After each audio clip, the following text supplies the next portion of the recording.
Dans l'épisode précédent, nous avons vu comment calculer le masque inversé appelé en anglais Wirecard Mask.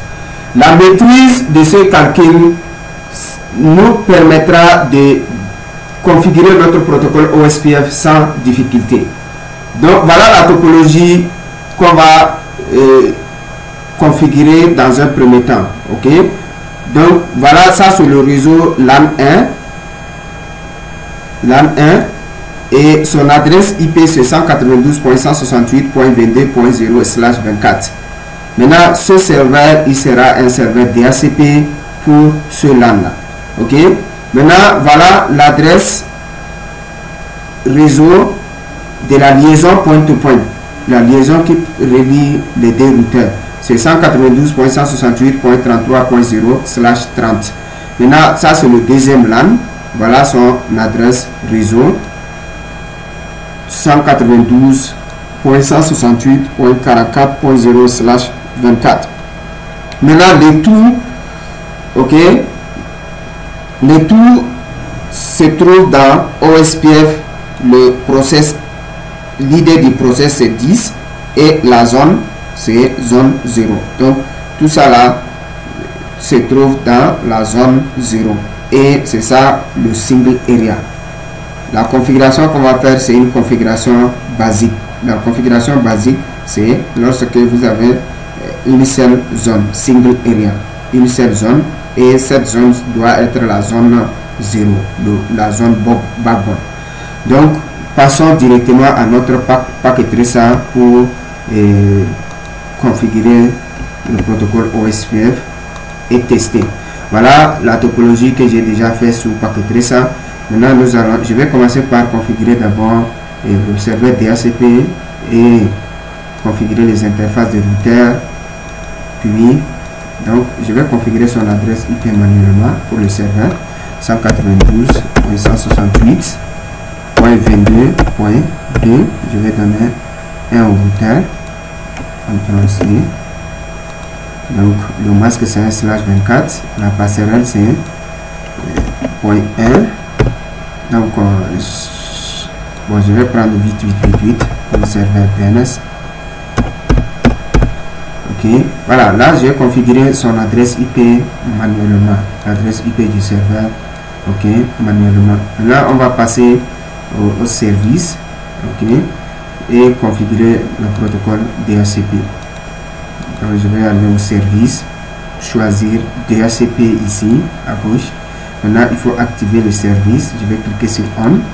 Voilà, l'adresse de la passerelle c'est .1, 22.1. Maintenant le DNS c'est 8888.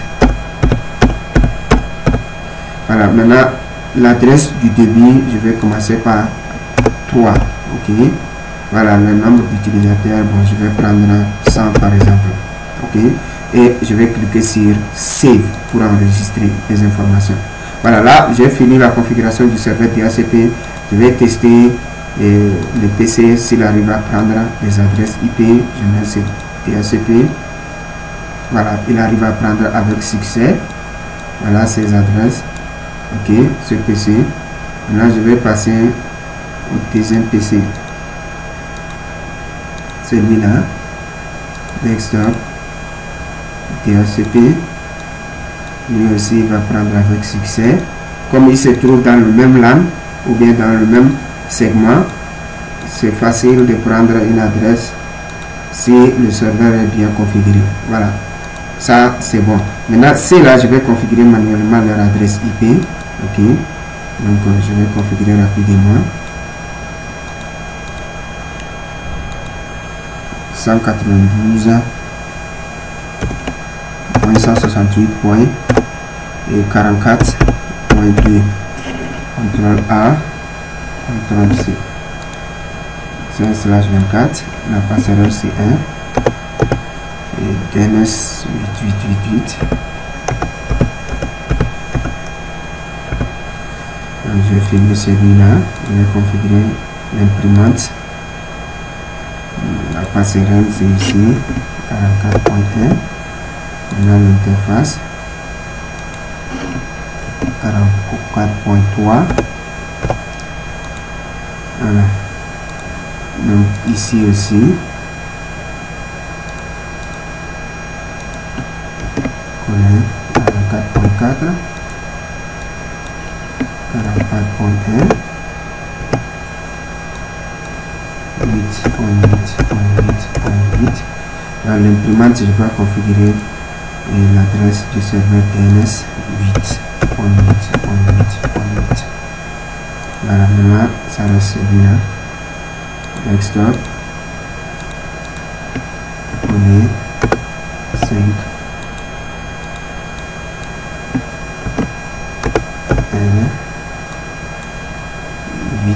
8.8.8.8. Voilà, là je vais finir les PC, la configuration des PC. Je peux échanger entre eux et vous voyez successful. En interne ça peut aller sans problème, successful. C'est là aussi entre eux, successful. Ok, voilà, le test a réussi avec succès entre eux. Maintenant il reste la configuration des routeurs et le protocole afin qu'il ait une connectivité totale pour permettre à ces équipements terminaux qui se trouvent dans les différents LAN de se communiquer. Donc, je vais ouvrir ce routeur. Ok, je vais terminer comme ça.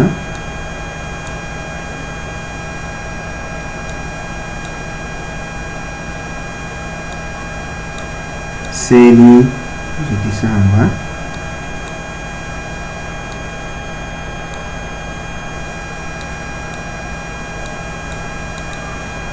Entrée, enable, conf-t, l'interface face Ethernet, celle-là c'est face Ethernet 0/0, l'autre c'est 0/1. Donc je vais commencer par configurer 0/0 avec l'adresse de ce réseau-là.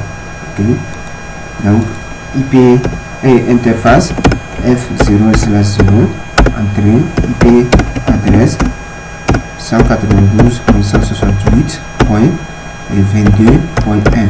Le masque c'est 255.255.255.0. Oh shit, j'ai mal. .0, entrée, no shutdown. J'ai allumé l'interface. Là je vais aller sous l'interface face Ethernet 0/1.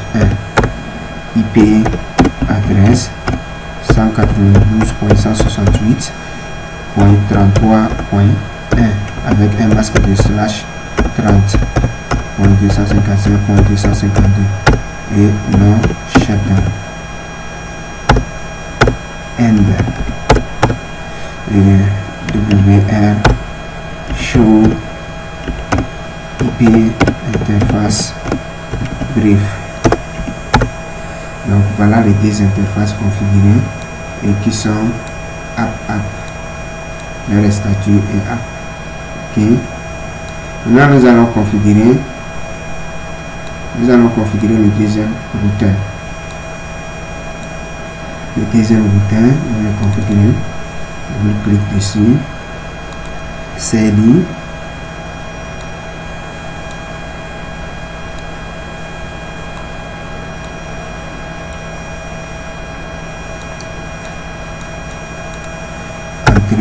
Enable, conf-t, interface et face Ethernet 0/0. C'est cette interface là interne. Ok, je vais taper l'adresse IP adresse 192.168.44.1 255.255.255.0. no shutdown. Maintenant je vais aller dans la deuxième interface face Ethernet 0/1. C'est celle-là. Ok, et entrée IP adresse 192.168.33.2 avec un masque de /30.252. no shutdown.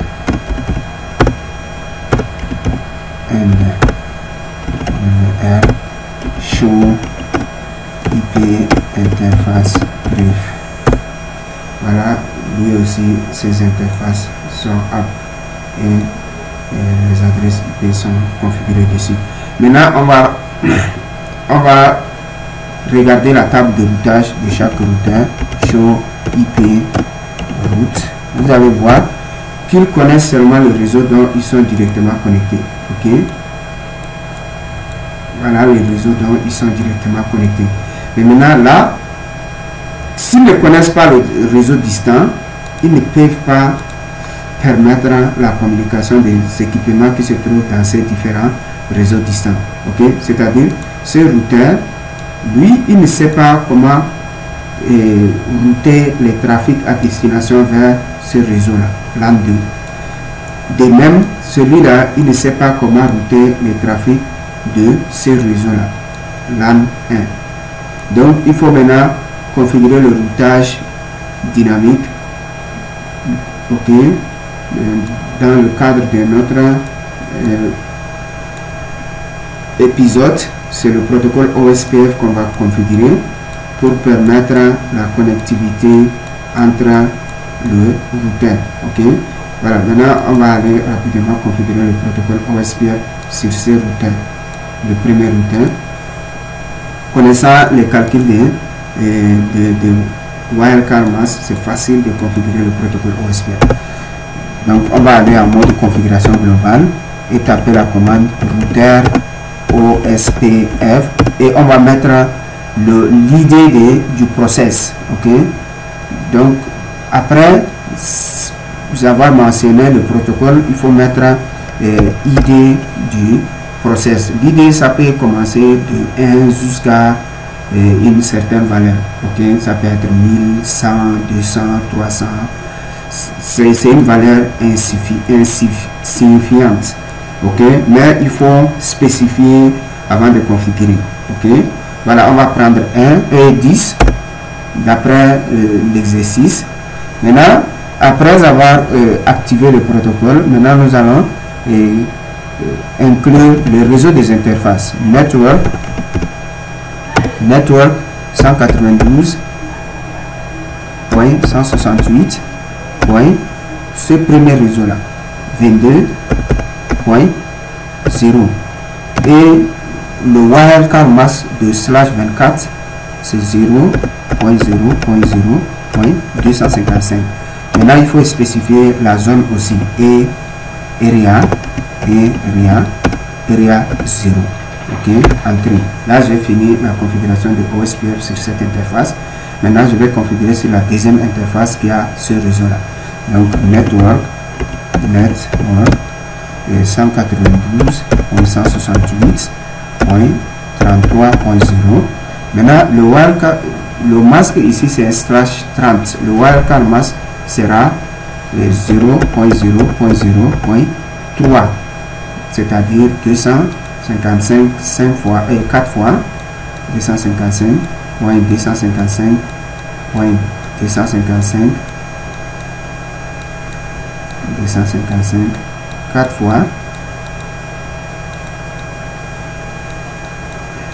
moins 252 ici, donc ça va nous rester 3. Ok, donc allez voir comment on a calculé wildcard mask de /30. Ok, voilà, maintenant le wildcard mask c'est 3, 0.0.0.3. le area c'est toujours la zone 0, area 0, area espace 0. Ok, là je finis la configuration du protocole OSPF sur ce routeur là.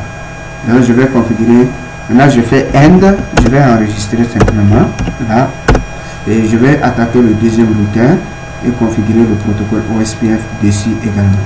Donc la configuration de OSPF, si vous connaissez le calcul des wildcard mask, c'est trop facile. Ok, configurer donc routeur OSPF, le process ID doit être la même sur tous vos routeurs. Donc le 10, je vais prendre 10. Maintenant network, inclure le réseau des interfaces 192.168.44.0, ça c'est le LAN 2. Ok, le wildcard mask c'est 0.0.0.0.3. 255. Ok, c'est un /24 qui est là. Maintenant, area, toutes les interfaces participent dans la zone 0. Ok, entrée. Maintenant, la deuxième interface, son réseau network, 192.168.33.0 avec un wire calmax de 0.0.3 et la zone c'est area. Je peux mettre A même comme ça et 0 pour dire area 0. Ok, son abréviation. Et là, j'ai fini aussi le protocole OSPF sur ce routeur là. Ok, donc maintenant on va attendre un peu, ils vont former la relation de voisinage ainsi que adjacence. Vous voyez, vous allez voir, si c'est bien configuré, vous allez voir ce message là. Ça c'est la relation d'adjacence a été formée avec succès. Et avec qui? Avec le routeur qui a 33.1. Ça c'est celui-là. Maintenant là, on va vérifier, on va utiliser la commande. Il y a plusieurs commandes de OSPF, mais au fur et à mesure qu'on évolue sur cette partie, nous allons voir les différentes commandes. Ok, maintenant, la première commande qu'on va taper ici pour vérifier ce show IP route. Et là, ça va nous afficher toute la table de routage, y compris le réseau où le routeur est directement connecté. Voilà. Maintenant, il y a le réseau qu'il a appris via OSPF, il met au devant. Ok, j'ai appris ce réseau là via le protocole OSPF et la distance administrative c'est 110. Le coût c'est 2. Ok, le coût de ce réseau là c'est 2. Donc le coût d'ici est considéré ainsi que celui-ci. Ok, après on va voir comment faire le calcul des coûts. Et qui m'a appris, c'est le réseau, c'est le routeur qui a cette adresse là, 192.168.33.1. 33.1 est configuré ici. Donc ce n'est rien d'autre que ce routeur là. Ok, via l'interface face Ethernet 0/1. Donc pour joindre ce réseau, je passe à travers cette interface là. Ok, voilà. Maintenant ça c'est le réseau où il est directement connecté aussi. Donc je vais vérifier aussi sur le deuxième routeur, celui-là. Ok, tapez aussi, vous voyez le message loading full. Ok, si je tape la commande show IP route, et là je vais voir une route apprise via le protocole OSPF qui est là. Ok, sa distance administrative est là et la métrique est là. Maintenant je l'ai apprise via ce voisin qui a cette adresse là, et pour joindre ce voisin je passe à travers mon interface face Ethernet 0/1. Ok, voilà. Maintenant on va vérifier une autre commande, une deuxième commande aussi.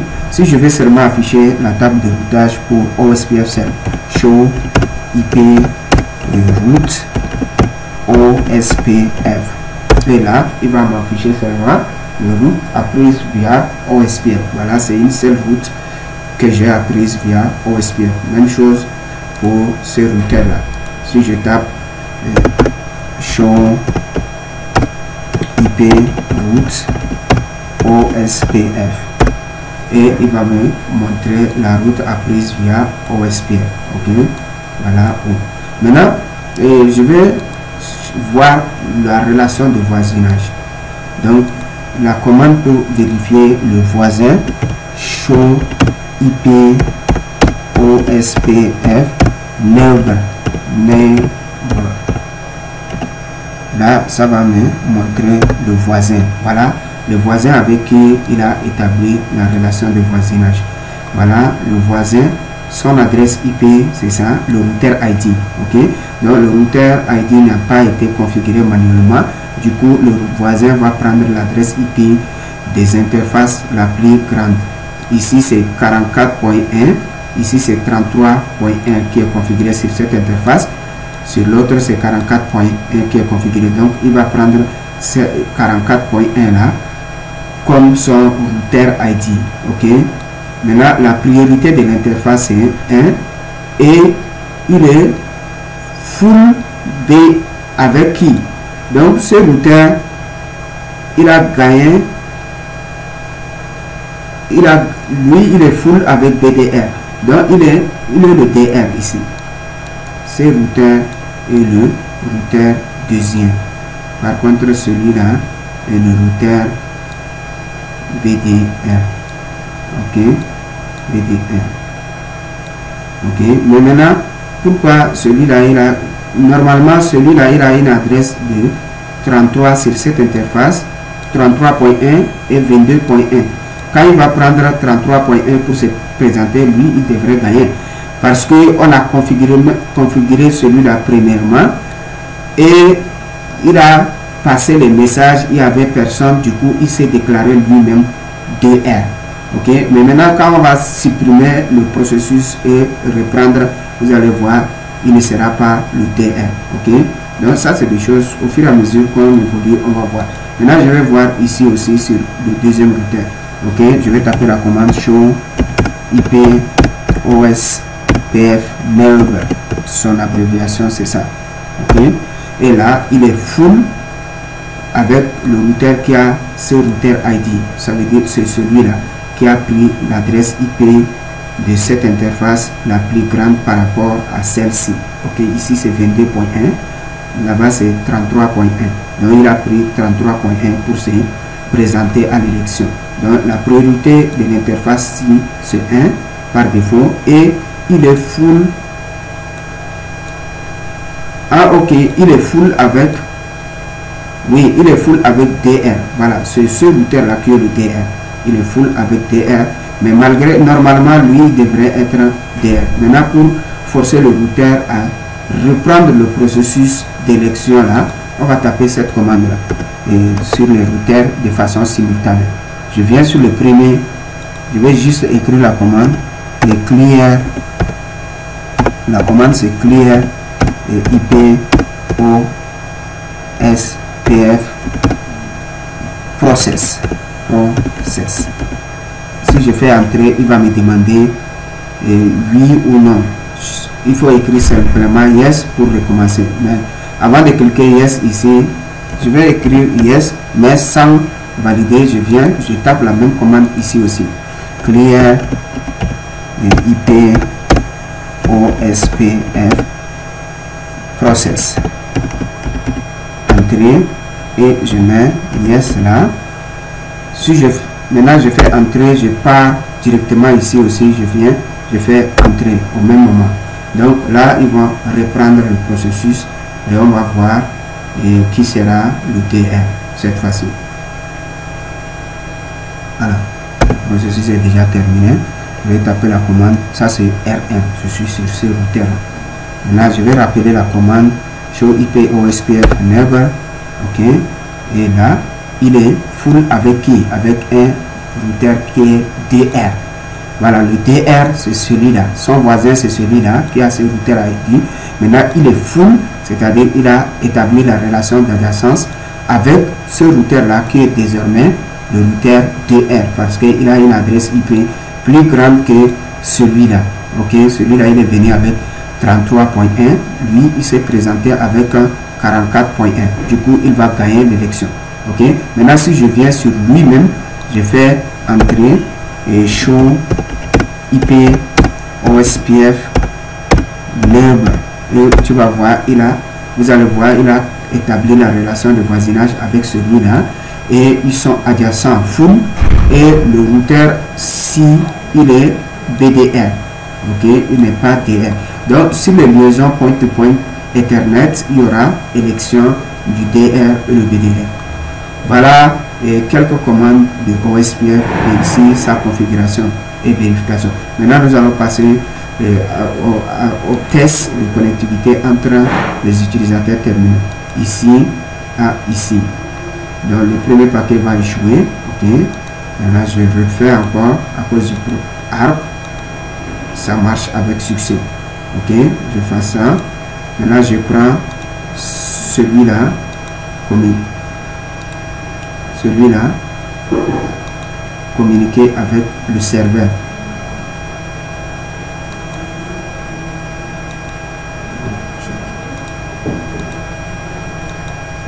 Avec le serveur. Le premier va échouer. Encore. succès. Ok, donc je peux aussi utiliser le ping. Donc lui il a quelle adresse IP? Il a 22.5, donc je vais le pinguer à partir de ce PC là. Je vais le pinguer, ping 192.168.22.5 et vous allez voir le premier paquet va échouer. Maintenant les autres ça va marcher. Voilà, le premier a échoué, c'est ça pour A. Maintenant les autres ça marche. Si je rappelle la commande, vous allez voir cette fois-ci tous vont marcher. Voilà, nous arrivons à la fin de la configuration et test du protocole OSPF Single Area. Ok, la zone Area 0, Single Area, une seule zone qui est la zone 0. Ok, merci de m'avoir suivi et à tout à l'heure pour un autre épisode sur la configuration du protocole OSPF.